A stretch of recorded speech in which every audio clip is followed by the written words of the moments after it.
Ok, lão lại cái lão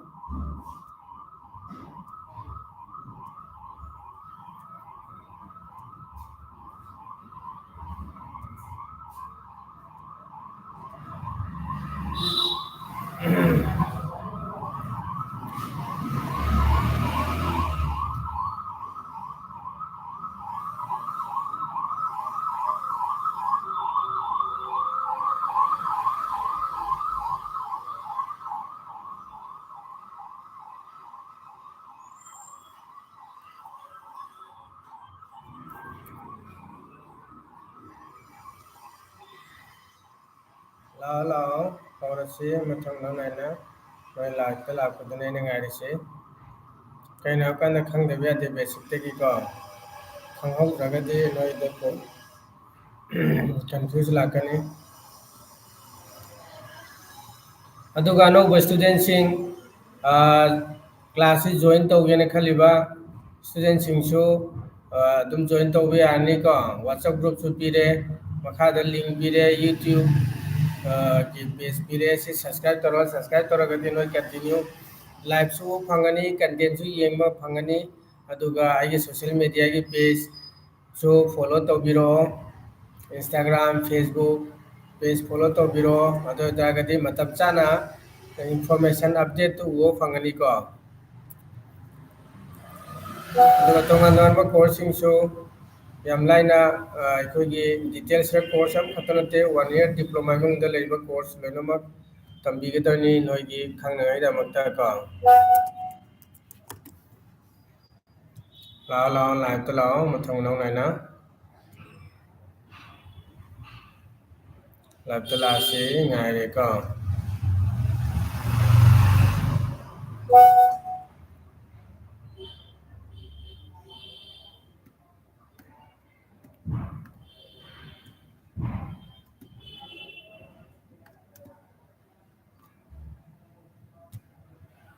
good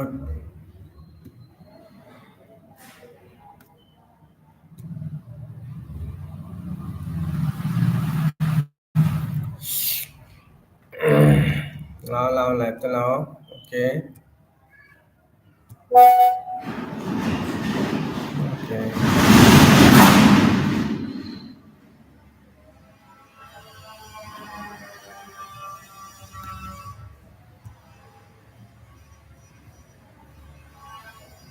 लाओ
okay okay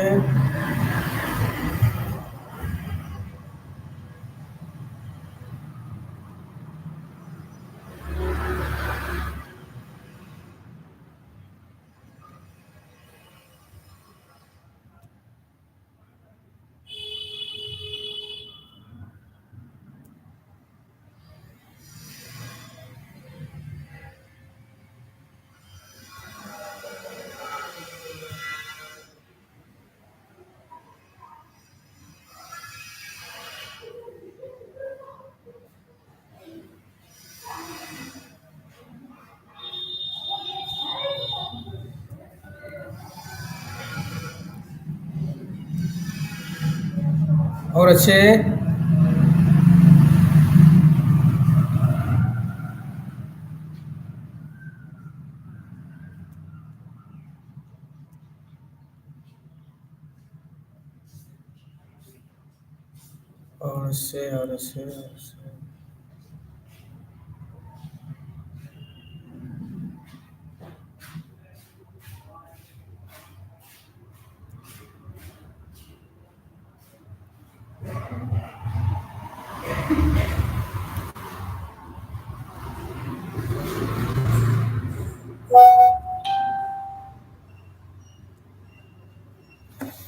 હૌરસે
okay 오케이 હૌરસિરો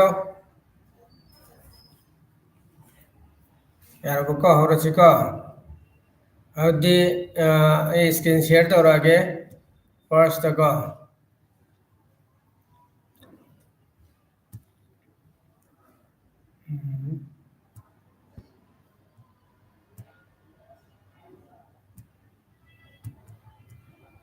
Okay, 1 minute.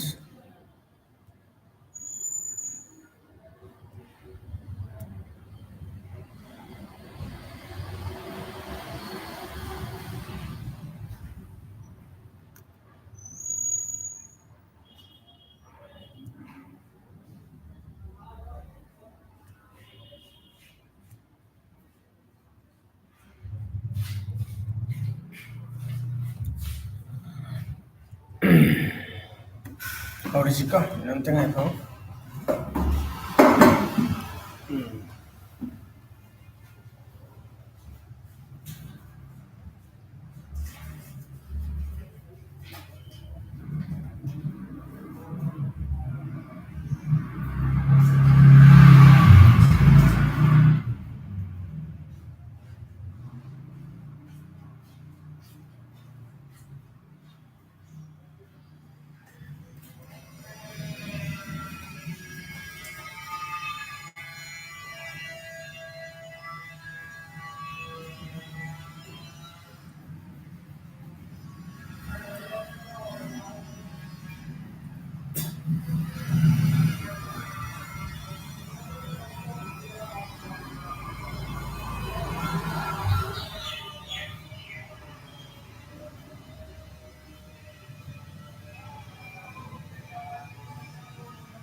Lao mềm lo.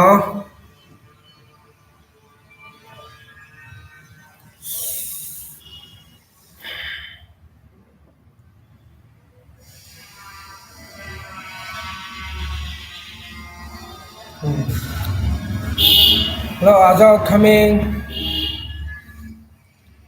Lao student ma'am sing lao haurasi maruina akhoi na jinai na dorsi akhoi gi 3D pens tang ni ko sigi kana ba benefit amasung si tammadana kai kana phangani amadung MS Pen 3D full syllabus sigi matang da ko MS Pen 3D full syllabus si matang da ngasi nai naga dorsi detail sing doni theory khara nai rani ko adi matung da practical makanoi da highlight tarake uhalake kai no sina kai tawriya amasung kai kana ge habadu ado is period number 1 da introduction to the pen 3D. Okay, introduction 3D pen karino. What is the 3D pen? I matang yaure sira different between the MS pen 2D and 3D pen. Aduga use of pen 3D is education design, logo making, presentation, animation, etc. 3D pen se CC use tawi kadai da education gi mai le na bada design tawi logo semi presentation aikoina unna ngai da mutta kari gumba amu na mai da mutta amasu animation sem bi aiko 3D pen ai se sine tongan tongan ba 3D videos 3D design animation cartoons me ama sem bi ai ko yam kana ba basic 3D designing drawing adumba aikogi application amani sigisi ado sigi application si maruena windows ataida window ataida yaude hajuji latest on windows 10 windows 10 pro 11 da maruena yauba 3D ni 3D pens ni ko kanagumba ai lelbe student sing amadi kanagumba 3D designing tawningba animation semningba presentation semningba logo melting tawningba designing tawningba education ga mai leinaba cartoons ke gi tongan tongan mayam semningba gi damakta di masi yamna kana ba basic si tang hangaga tongan tongan ba benefit myam lo ya ba adumba ai application software amani ko 3D pen se sigi overview sira pire details ka siang minarase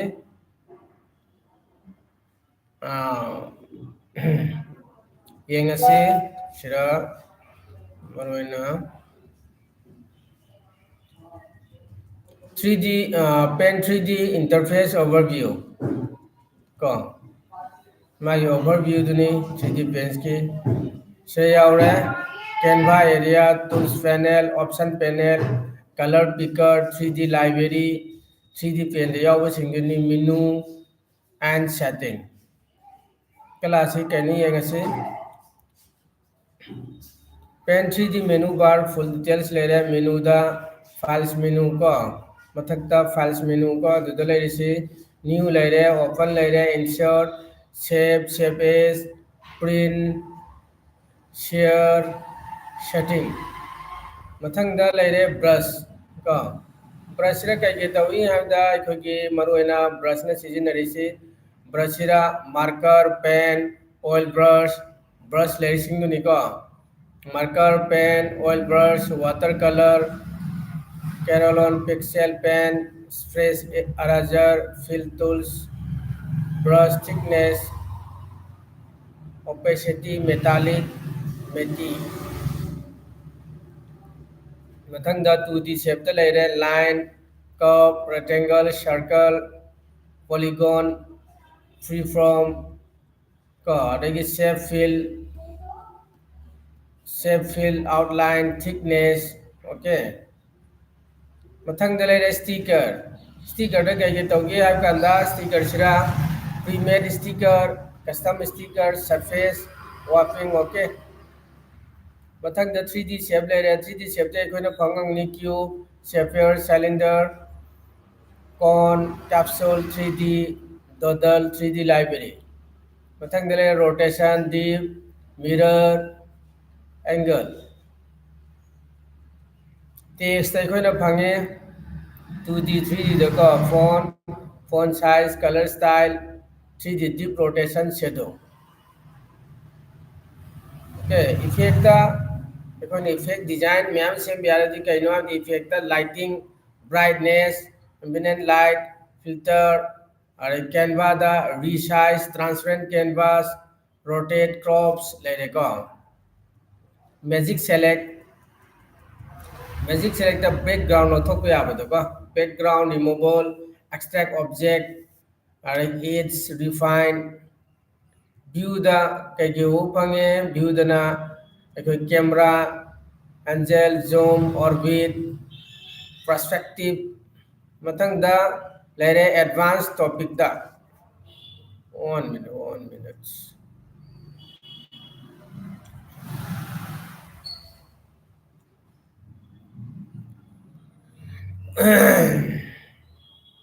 advanced topic ta leire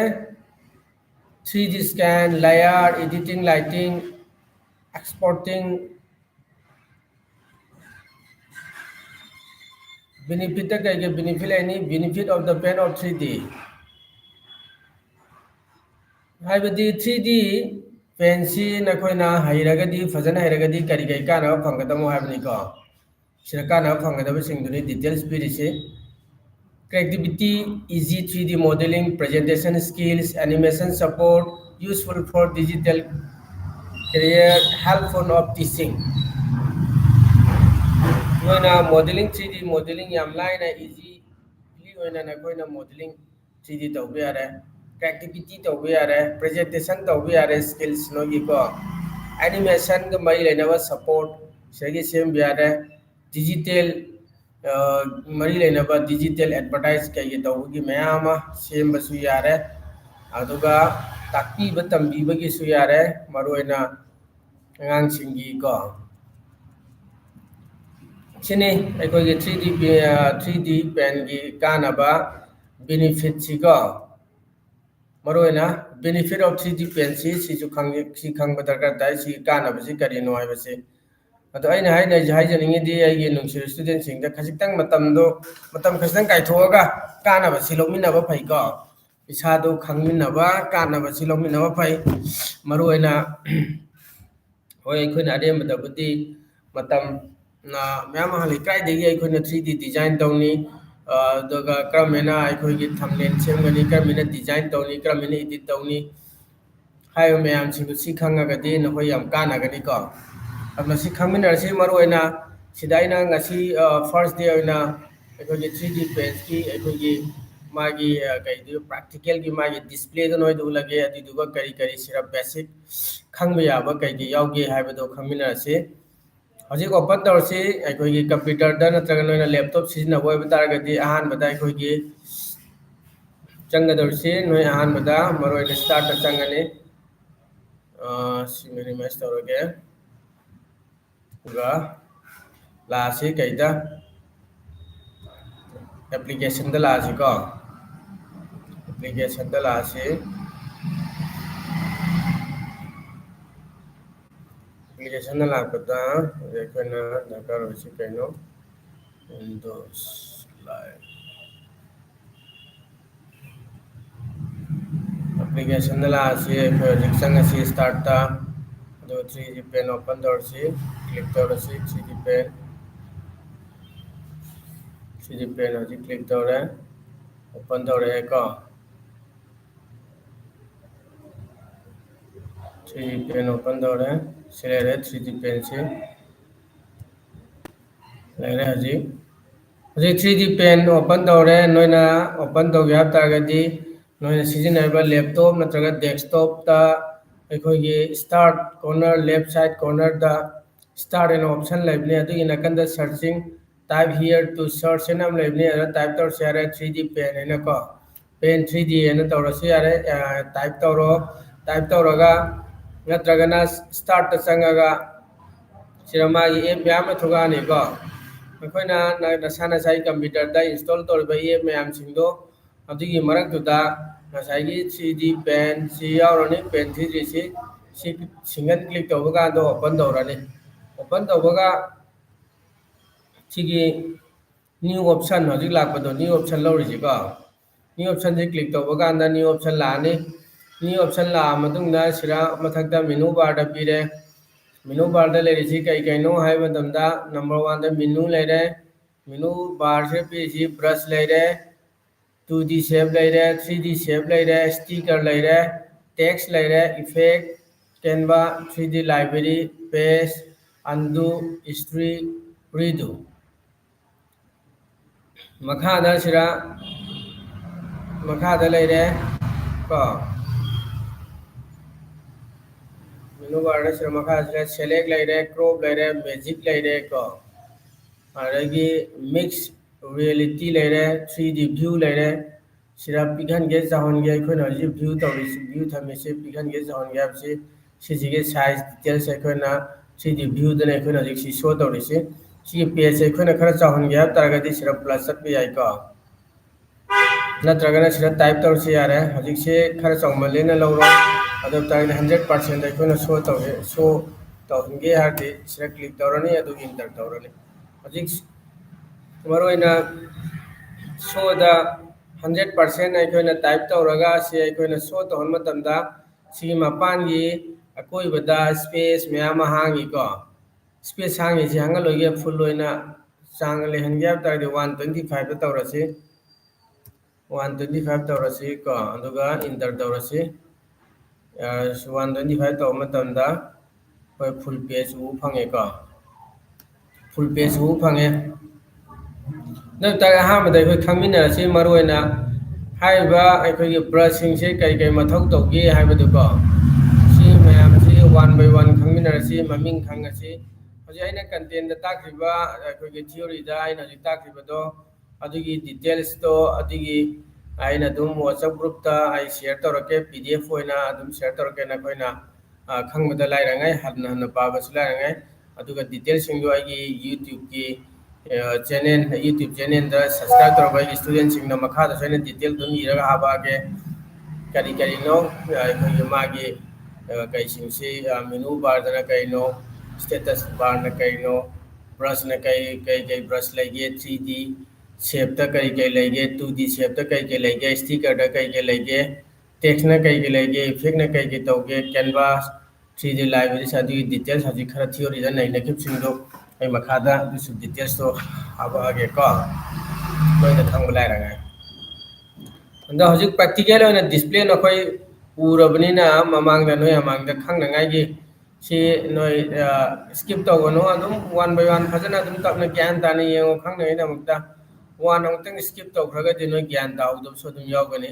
the skip तौदुमना खायना base होयगनी 1 by 1 नोयना click तौरगा खंगबा मचंगे फजना अमुताना फजना खंगौरगदि नोयना कईगुंबा draw तौ मतमदा लाइरने का नोयना animation design तो बिहारगसो cartoon 3D same बिहारगसो अंतरगना कईगुंबा नोयना लोगो अमा same बिहारगसो education की मई लेनमना drawing अमा same बिहारगसो any नोयना same गद्रुबा अदुदा यामना लाइना नोयना same बि यानांगाय दमक्तनी को सी लेरे मरोइना ब्रश खैना ब्रश सिरा से पीरिसे को ब्रश से पीरिसे ब्रश से मा नि अहु मरि मंगा तराने ब्रशिंग से लेमा खंगबा मचंगी ममिंग करी करी नो ब्रशिंग से कई कई मथौ तौगे हाइबदुसु खंगबा मचंगी को अदु खंगनांगायनि मरोइना अदु नखोई डिस्प्ले दा फजन उ फंगे नखोई शो तौरे नखोई डिस्प्ले दा हाइलाइट तौरे फजन उ फंगबनिना सिगी ब्रश से सिना कई कई मथौ तौगे हाइबसि खंगना संगे मरोइना को ओके सिगी नंबर 1 दा मार्कर सी नंबर 1 ले से मार्कर निको मार्कर से मागी थिकनेस हजि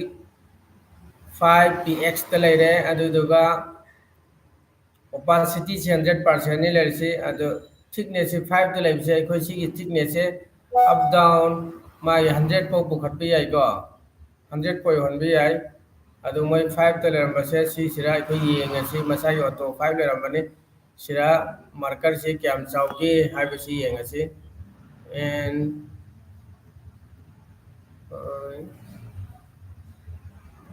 जी को मशीन ही हम चावगे को सिंग 50 दले हले यंसी क्याम चावने यंसी को 50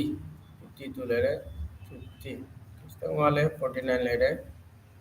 सिंग हसे 51 anyway so yengasi 51 si kyam chawne yo yam phan chawre ko yo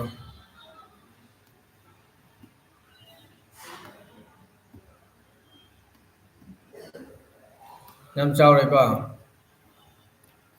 yam chawne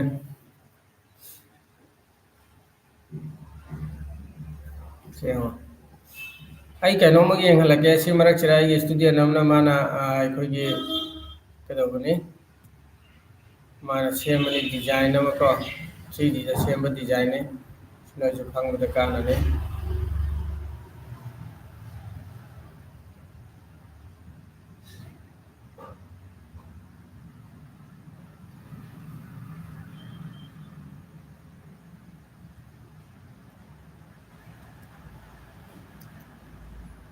ꯑꯩ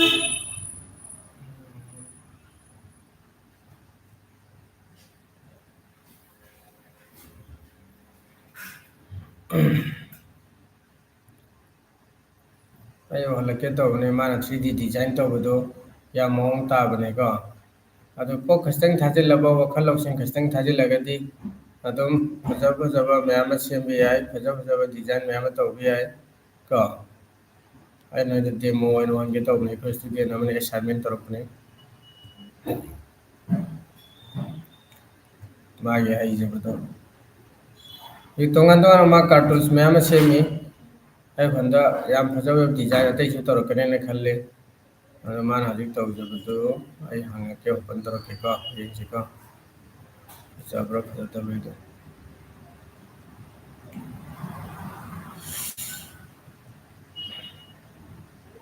ꯌꯦꯡꯁꯦ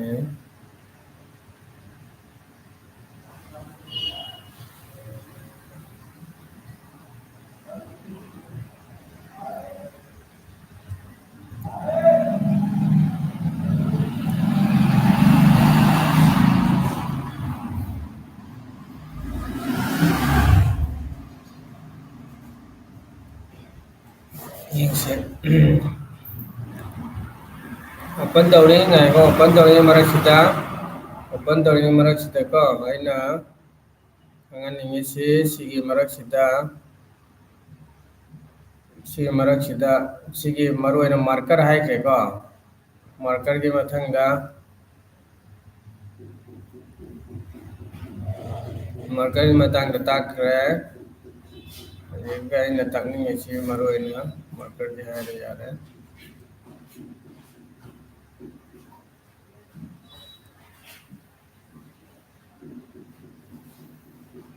mathang mathang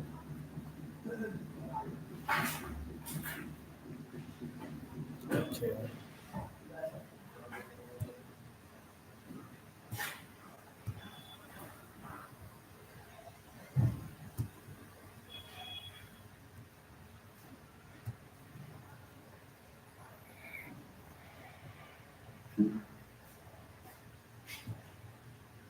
Stang ni cita biko ni slow ni yes slow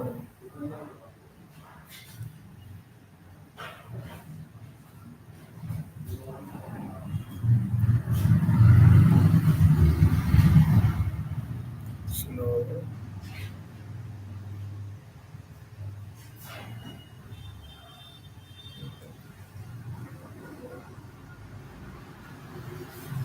kayaknya am tap hai da पर anyway sana dum hanga suno open to jira suno ko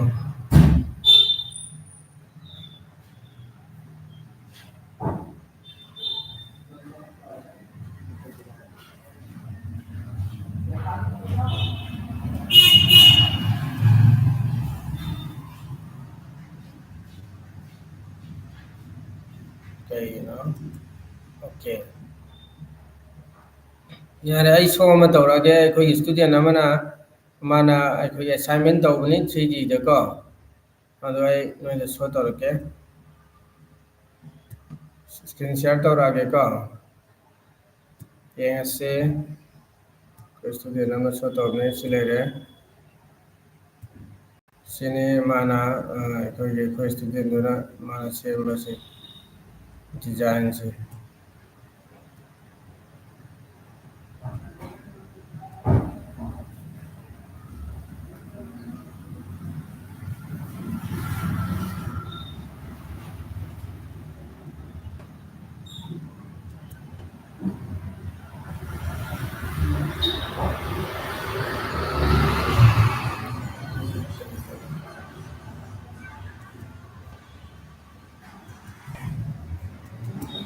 kay no play tawbise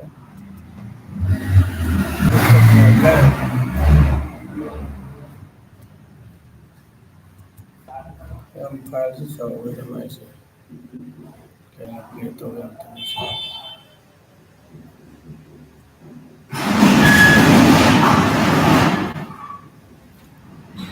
slow chale play tawbise am tappe kay no mai se play tawre okay okay yare ko play tawre ko yengo ko comment tꯧꯒꯦ ꯑꯗꯣ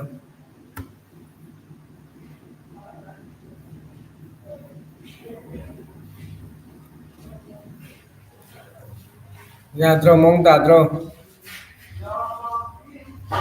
ꯌꯥꯕꯅꯦ ꯑꯗꯨꯝ ꯁꯤꯅꯤ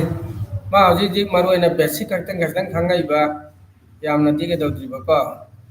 ꯃꯥꯅ ꯃꯁꯥꯅ ꯃꯥꯅ ꯁꯦꯝꯖꯕꯅꯦ ꯍꯧꯖꯤꯛ ꯃꯥ ꯑꯇꯣꯞ ꯑꯇꯣꯞꯄ ꯗꯤꯖꯥꯏꯟ ꯃꯌꯥꯝ ꯑꯃ ꯀꯥꯔꯇꯨꯟꯁ ꯃꯌꯥꯝ ꯑꯃ ꯗꯤꯖꯥꯏꯟ ꯇꯧꯔꯤ ꯑꯩꯉꯣꯟꯗ ꯌꯥꯝ ꯐꯖ ꯐꯖꯕ ꯃꯥꯒꯤ ꯑꯦꯁꯥꯏꯟꯃꯦꯟ ꯄꯤꯔꯛꯀꯅꯤꯅ ꯈꯜꯂꯤ ꯑꯩꯉꯣꯟꯗ ꯅꯈꯣꯏꯁꯨ ꯑꯗꯨꯝ ꯍꯟꯖꯤꯟ ꯍꯟꯖꯤꯟ ꯄ꯭ꯔꯥꯛꯇꯤꯀꯦꯜ ꯇꯧꯔꯒ ꯌꯥꯝꯅ ꯃꯑꯣꯡ ꯇꯥꯗꯕ ꯗꯤꯖꯥꯏꯟ ꯀꯥꯔꯇꯨꯟꯁ ꯃꯌꯥꯝ ꯑꯃ ꯁꯦꯝꯕ ꯌꯥꯏ ꯑꯗꯨ ꯅꯣꯏꯅ ꯀꯥꯔꯇꯨꯟꯁꯤꯡꯗꯨ ꯅꯈꯣꯏꯒꯤ ꯁꯣꯁꯤꯌꯦꯜ ꯃꯦꯗꯤꯌꯥ ꯄꯦꯖꯇ ꯊꯥꯒꯠꯄ ꯌꯥꯏ ꯀꯥꯔꯇꯨꯟ ꯅꯣꯏꯅ ꯁꯦꯝꯕ ꯀꯥꯔꯇꯨꯟꯁ ꯈꯛ ꯅꯠꯇꯦ ꯑꯇꯣꯞ ꯑꯇꯣꯞꯄꯗ ꯁꯦꯝꯃꯗꯤ ꯅꯣꯏꯅ ꯑꯗꯨꯗꯒꯤ ꯇꯣꯉꯥꯟ ꯇꯣꯉꯥꯟꯕ ꯑꯦꯗꯚꯔꯇꯥꯏꯁ ꯗꯤꯖꯤꯇꯦꯜ ꯃꯥꯔꯀꯦꯇꯤꯡꯒꯤ ꯃꯔꯤ ꯂꯩꯅꯕ एजुकेशनꯒꯤ ꯃꯔꯤ ꯂꯩꯅꯕ ꯑꯃꯗꯤ ꯑꯦꯅꯤꯃꯦꯁꯟ ꯃꯌꯥꯝ ꯑꯃ ꯁꯦꯝꯃꯗꯤ ꯅꯣꯏ ꯑꯗꯨꯝ ꯅꯁꯥꯁꯨ ꯌꯨꯝꯗ ꯐꯝꯅ ꯐꯝꯅ ꯅꯣꯏ ꯄꯩꯁꯥ ꯇꯥꯟꯖꯕ ꯌꯥꯏꯀꯣ ꯌꯥꯝ ꯂꯥꯏꯅꯀꯣ ꯍꯧꯖꯤꯛ ꯃꯇꯝꯗ ꯍꯩꯁꯤꯡꯉꯒꯗꯤ ꯑꯣꯟꯂꯥꯏꯟꯒꯤ ꯊ꯭ꯔꯨꯗꯒꯤꯁꯨ ꯑꯗꯨꯝ ꯅꯣꯏ ꯀꯥꯔꯇꯨꯟ ꯃꯌꯥꯝ ꯑꯃ ꯁꯦꯝꯃꯒ ꯁꯦꯜ ꯇꯧꯕ ꯌꯥꯏ ꯑꯗꯒꯤ ꯕꯦꯛꯒ꯭ꯔꯥꯎꯟ ꯗꯤꯖꯥꯏꯟ ꯃꯌꯥꯝ ꯑꯃ ꯁꯦꯝꯕ ꯌꯥꯏ ꯄꯦꯟ 3D ꯄꯦꯟꯗꯒꯤꯀꯣ ꯗꯤꯖꯥꯏꯟ ꯇꯧꯔꯒ ꯑꯗꯣ ꯁꯤ ꯌꯥꯝ ꯀꯥꯟꯅꯕ ꯕꯦꯁꯤꯛꯇꯤ ꯑꯣꯏꯕ ꯍꯥꯏꯕꯗꯤ ꯌꯥꯝꯅ ꯑꯩꯈꯣꯏ ꯀꯃꯟ ꯑꯣꯏꯕ ꯑꯦꯄ꯭ꯂꯤꯀꯦꯁꯟꯗꯤ ꯑꯣꯏꯕ ꯑꯗꯣ ꯀꯃꯟ ꯑꯣꯏꯕ ꯑꯦꯄ꯭ꯂꯤꯀꯦꯁꯟꯗ ꯀꯥꯟꯅꯕ ꯃꯌꯥꯝ ꯑꯃ ꯁꯦꯝꯕ ꯌꯥꯏ ꯀꯥꯟꯅꯕ ꯃꯌꯥꯝ ꯑꯃ ꯇꯧꯕ ꯌꯥꯏꯑꯕꯀꯣ ꯑꯗꯣ ꯉꯁꯤꯒꯤꯗꯤ ꯁꯤ ꯐꯥꯎꯃꯤꯟꯅꯁꯦ ꯃꯊꯪ ꯑꯃꯨꯛꯀ ꯍꯣꯔꯦꯟ ꯅꯨꯃꯤꯗꯥꯡ ꯑꯃꯨꯛꯀ ꯀ꯭ꯂꯥꯁ ꯂꯥꯏꯚꯇ ꯏꯁꯇꯨꯗꯦꯟꯁꯤꯡ ꯈꯪꯃꯤꯟꯅꯔꯁꯤ ꯁꯤꯒꯤ 3D ꯁꯤ ꯀꯩꯅꯣ ꯍꯥꯏꯕꯁꯤ ꯇꯣꯉꯥꯟꯕ ꯁꯝꯅ ꯍꯥꯏꯕ ꯀꯥꯟꯗ ꯍꯧꯖꯤꯛ ꯑꯦꯄ꯭ꯂꯤꯀꯦꯁꯟ ꯃꯌꯥꯝ ꯍꯧꯖꯤꯛ ꯇꯝꯕꯤꯒꯗꯧꯔꯤ M S word excel power point Photoshop Corel draw artificial intelligence, Tally, website designing, accounting ꯑꯗꯨꯒ ꯃꯔꯤ ꯂꯩꯅꯕ ꯄ꯭ꯔꯣꯒ꯭ꯔꯥꯝ ꯃꯌꯥꯝ ꯑꯃꯁꯨ ꯍꯧꯖꯤꯛ ꯇꯥꯛꯀꯗꯧꯔꯤ ꯑꯗꯨꯕꯨ ꯍꯧꯖꯤꯛ ꯕꯦꯁꯤꯛꯇꯒꯤ ꯂꯣꯏꯅꯃꯛ A to Z ꯈꯪꯕ ꯑꯃ ꯆꯪꯒꯅꯤ ꯃꯌꯥꯝꯗꯨꯒꯤ ꯃꯔꯛꯇꯒꯤ ꯅꯈꯣꯏꯒꯤ ꯑꯄꯥꯝꯕ ꯅꯈꯣꯏꯅ ꯍꯩꯅꯕ ꯑꯃꯁꯨ ꯌꯥꯎꯒꯅꯤꯀꯣ ꯑꯗꯣ ꯅꯈꯣꯏꯅ ꯍꯧꯖꯤꯛ ꯍꯧꯖꯤꯛ ꯈꯪꯅꯤꯡꯕꯁꯨ ꯌꯥꯎꯔꯝꯒꯅꯤ ꯑꯗꯨꯁꯨ ꯑꯗꯨꯝ ꯍꯥꯏꯔꯛꯑꯣ ꯑꯗꯨꯒ ꯑꯩ ꯀꯟꯇꯦꯟꯁꯤ ꯀꯟꯇꯤꯅ꯭ꯌꯨ ꯌꯦꯡꯅꯉꯥꯏꯗꯃꯛꯇ ꯅꯣꯏ ꯂꯥꯏꯚꯇ ꯂꯥꯛꯑꯣ ꯂꯥꯏꯚ ꯀ꯭ꯂꯥꯁꯀꯤ ꯇꯥꯏꯃꯤꯡꯁꯨ ꯑꯩ ꯅꯣꯏꯗ ꯁꯤꯌꯔ ꯇꯧꯔꯛꯀꯦ ꯑꯗꯨꯒ ꯋꯥꯆꯞ ꯒ꯭ꯔꯨꯞ ꯄꯤꯔꯤꯕ ꯑꯗꯨꯗ ꯅꯈꯣꯏ ꯆꯪꯉꯒ ꯋꯥꯆꯞ ꯒ꯭ꯔꯨꯞꯇꯨꯗ ꯅꯣꯏ ꯖꯣꯏꯟ ꯇꯧꯔꯛꯑꯣ ꯑꯗꯨꯒ ꯑꯩꯒꯤ ꯌꯨꯇ꯭ꯌꯨꯕ ꯆꯦꯅꯦꯜꯁꯨ ꯁꯕꯁꯀ꯭राꯏब ꯇꯧꯕꯤꯔꯣ ꯁꯣꯁꯤꯌꯦꯜ ꯃꯦꯗꯤꯌꯥ ꯄꯦꯖ ꯐꯦꯁꯕꯨꯛ ꯏꯟꯁꯇꯥꯒ꯭ꯔꯥꯝꯁꯨ ꯐꯣꯂꯣ ꯇꯧꯕꯤꯔꯣ ꯑꯗꯨ ꯑꯣꯏꯇꯥꯔꯒꯗꯤ ꯇꯥꯏꯝ ꯇꯨ ꯇꯥꯏꯝ ꯅꯈꯣꯏꯗ ꯏꯟꯐꯣꯔꯃꯦꯁꯟ ꯑꯞꯗꯦꯠ ꯑꯗꯨꯝ ꯂꯩꯒꯅꯤꯀꯣ ꯑꯗꯨꯒ ꯁꯥꯔꯇꯤꯐꯤꯀꯦꯠ ꯄꯥꯏꯔꯕ ꯏꯁꯇꯨꯗꯦꯟꯁꯤꯡꯒꯤꯁꯨ ꯏꯟꯔꯣꯜꯃꯦꯟ ꯇꯧꯔꯉꯥꯏ ꯄ꯭ꯔꯣꯁꯦꯁ ꯂꯩ ꯃꯥꯒꯤ ꯗꯤꯄ꯭ꯂꯣꯃꯥꯒꯤ ꯏꯁꯇꯨꯗꯦꯟꯒꯤꯅ 10 ꯄꯥꯁ ꯑꯣꯏꯒꯗꯕꯅꯤ ꯑꯗꯨꯒ ꯗꯤꯄ꯭ꯂꯣꯃꯥ ꯇꯝꯃꯣꯏꯗꯕ ꯏꯁꯇꯨꯗꯦꯟꯁꯤꯡꯒꯤꯗꯤ 10 ꯄꯥꯁ ꯑꯣꯏꯗ꯭ꯔꯕꯐꯥꯎ ꯌꯥꯏ ꯑꯩꯒꯤ ꯃꯔꯨꯞ ꯃꯄꯥꯡꯁꯤꯡ ꯑꯃꯗꯤ ꯑꯩꯒꯤ ꯏꯆꯤꯟ ꯏꯅꯥꯎꯁꯤꯡ ꯃꯔꯨꯑꯣꯏꯅ ꯑꯩꯈꯣꯏꯒꯤ 10 ꯄꯥꯁ ꯇꯧꯗꯕ ꯑꯩꯈꯣꯏꯒꯤ ꯁꯦꯅꯤꯌꯔꯁꯤꯡ ꯑꯩꯈꯣꯏꯒꯤ ꯏꯊꯛ ꯃꯔꯨꯑꯣꯏꯅ ꯌꯥꯎꯔꯤ ꯃꯌꯥꯝ ꯑꯃ ꯈꯪꯅꯤꯡꯕ ꯍꯩꯅꯤꯡꯕ ꯃꯌꯥꯝ ꯑꯃꯁꯨ ꯌꯥꯎꯏ ꯑꯗꯨꯒ ꯊꯕꯛꯀꯤ ꯄ꯭ꯔꯣꯃꯣꯁꯟꯒꯤ ꯁꯥꯔꯇꯤꯐꯤꯀꯦꯠ ꯄꯥꯝꯕꯁꯨ ꯃꯌꯥꯝ ꯑꯃ ꯂꯩ ꯑꯗꯨꯁꯤꯡꯗꯨ ꯇꯝꯕ ꯏꯀꯥꯏꯕꯗꯒꯤ ꯆꯠꯄ ꯏꯀꯥꯏꯕꯗꯒꯤ ꯇꯝꯗꯕꯁꯨ ꯌꯥꯎꯏ ꯑꯗꯣ ꯑꯩꯒꯤ ꯌꯨꯇ꯭ꯌꯨꯕꯁꯤꯗ ꯆꯦꯅꯦꯜꯁꯤꯗ ꯅꯣꯏ ꯆꯪꯉꯒꯗꯤ ꯐꯝꯃꯒ ꯅꯣꯡꯃꯒꯤ ꯉꯥꯏꯍꯥꯛ ꯉꯥꯏꯍꯥꯛ ꯌꯦꯡꯉꯒ ꯑꯗꯨꯝ ꯒ꯭ꯌꯥꯟ ꯇꯥꯅ ꯑꯗꯨꯝ ꯁꯤꯗꯒꯤꯁꯨ ꯍꯩꯕ ꯌꯥꯕꯅꯤ ꯀꯣ ꯑꯗꯣ ꯅꯈꯣꯏ ꯃꯌꯥꯝꯁꯨ ꯈꯪꯅꯤꯡꯒꯤꯗꯃꯛꯇ ꯑꯩ ꯃꯆꯥ ꯇꯥꯅ ꯑꯩ ꯐꯖꯅ ꯅꯣꯏꯒꯤ ꯈꯪꯅꯉꯥꯏꯒꯤꯗꯃꯛꯇ ꯑꯩ ꯇꯥꯛꯆꯒꯦ ꯑꯗꯨꯒ ꯑꯩꯒꯤ ꯌꯨꯇ꯭ꯌꯨꯕ ꯆꯦꯅꯦꯜꯁꯤꯗ ꯂꯥꯛꯄꯤꯔꯣ ꯁꯕꯁꯀ꯭ꯔꯥꯏꯕ ꯇꯧꯕꯤꯔꯣ ꯑꯗꯨꯒ ꯑꯩꯈꯣꯏ ꯃꯌꯥꯝ ꯍꯩꯃꯤꯟꯅꯔꯁꯤ ꯃꯔꯨꯑꯣꯏꯅ ꯑꯩꯈꯣꯏ ꯏꯔꯝꯗꯝ ꯃꯅꯤꯄꯨꯔꯗ ꯂꯩꯕ ꯏꯆꯥ ꯏꯅꯥꯎꯁꯤꯡ ꯑꯩꯒꯤ ꯏꯁꯇꯨꯗꯦꯟꯁꯤꯡ ꯑꯩꯒꯤ ꯃꯔꯨꯞ ꯃꯄꯥꯡꯁꯤꯡ ꯇꯦꯛꯅꯤꯀꯦꯜ ꯑꯥꯏꯗꯤꯌꯥꯁꯤ ꯂꯣꯏꯅꯃꯛ ꯈꯪꯃꯤꯟꯅꯔꯒꯗꯤ ꯑꯩꯈꯣꯏꯅ ꯇꯧꯒꯦ ꯍꯥꯏꯕ ꯈꯨꯗꯤꯡꯃꯛꯇꯣ ꯌꯥꯝ ꯂꯥꯏꯅ ꯉꯝꯒꯅꯤ ꯑꯃꯁꯨꯡ ꯑꯥꯏꯗꯤꯌꯥ ꯃꯌꯥꯝ ꯑꯃ ꯑꯩꯈꯣꯏꯗ ꯐꯪꯕ ꯉꯝꯒꯅꯤ ꯂꯧꯁꯤꯡ ꯅꯣꯂꯦꯖ ꯍꯥꯏꯕ ꯃꯍꯩ ꯍꯥꯏꯕꯁꯤ ꯈꯪꯍꯧ ꯍꯩꯍꯧꯕꯁꯤꯅ ꯀꯥꯟꯅꯕ ꯃꯌꯥꯝ ꯑꯃ ꯑꯣꯏ ꯀꯣ ꯑꯗꯣ ꯑꯩꯈꯣꯏ ꯀꯥꯟꯅꯃꯤꯟꯅꯉꯥꯏ ꯍꯩꯃꯤꯟꯅꯉꯥꯏ ꯍꯣꯠꯅꯔꯁꯤ ꯀꯣ ꯑꯗꯨꯒ ꯍꯣꯔꯦꯟ ꯅꯨꯃꯤꯗꯥꯡꯁꯨ ꯀ꯭ꯂꯥꯁ ꯂꯩꯒꯅꯤ ꯅꯨꯃꯤꯗꯥꯡꯒꯤ ꯀ꯭ꯂꯥꯁꯇꯨꯗ ꯑꯩꯈꯣꯏꯒꯤ ꯑꯩꯒꯤ ꯅꯨꯡꯁꯤꯔꯕ ꯏꯁꯇꯨꯗꯦꯟꯁꯤꯡ ꯑꯩꯒꯤ ꯃꯔꯨꯞ ꯃꯄꯥꯡꯁꯤꯡ ꯑꯩꯒꯤ ꯏꯊꯛ ꯍꯟꯕꯁꯤꯡ ꯂꯥꯏꯚꯇ ꯂꯥꯛꯅꯉꯥꯏꯗꯃꯛꯇ ꯅꯤꯡꯁꯤꯡꯖꯔꯤ ꯑꯗꯨꯒ ꯂꯥꯏꯚꯇ ꯂꯥꯛꯑ ꯃꯇꯨꯡꯗ ꯅꯈꯣꯏꯅ ꯈꯪꯗꯕꯗꯣ ꯑꯗꯨꯝ ꯒ꯭ꯌꯥꯟ ꯑꯗꯨꯝ ꯀꯃꯦꯟꯗ ꯏꯕꯤꯔꯣ ꯃꯈꯥ ꯗꯤꯇꯦꯜꯁ ꯁꯤ ꯈꯪꯅꯤꯡꯉꯦ ꯁꯤꯒꯤ ꯃꯇꯥꯡꯗ ꯍꯥꯏꯕꯤꯔꯛꯑꯣ ꯍꯥꯏꯕꯗꯨꯁꯨ ꯑꯗꯨꯝ ꯑꯗꯨꯗꯤ ꯋꯥꯟ ꯕꯥꯏ ꯋꯥꯟ ꯑꯩꯅ ꯑꯗꯨꯝ ꯇꯥꯛꯆꯒꯦꯀꯣ ꯑꯩꯈꯣꯏ ꯃꯌꯥꯝꯒꯤꯗꯃꯛꯇꯀꯣ ꯑꯗꯣ ꯃꯔꯨꯑꯣꯏꯅ ꯉꯁꯤꯒꯤꯗꯤ ꯑꯩꯅ ꯗꯤꯁꯄ꯭ꯂꯦ ꯅꯣꯏꯗꯁꯨ ꯎꯠꯂꯦ ꯕꯦꯁꯤꯛ ꯑꯩꯈꯣꯏꯒꯤ 3Dꯒꯤ ꯃꯇꯥꯡꯗ ꯁꯤꯒꯤ ꯃꯇꯥꯡꯗ ꯑꯗꯣ ꯁꯤ ꯀꯟꯇꯤꯅ꯭ꯌꯨ ꯀ꯭ꯂꯥꯁ ꯇꯧꯔꯁꯤ ꯋꯥꯟ ꯕꯥꯏ ꯋꯥꯟ ꯑꯗꯨꯒ ꯍꯧꯖꯤꯛ ꯋꯥꯆꯞꯇꯁꯨ ꯁꯤꯌꯔ ꯇꯧꯔꯛꯑꯒꯦꯀꯣ ꯑꯣꯀꯦ ꯊꯦꯡꯛ ꯌꯨ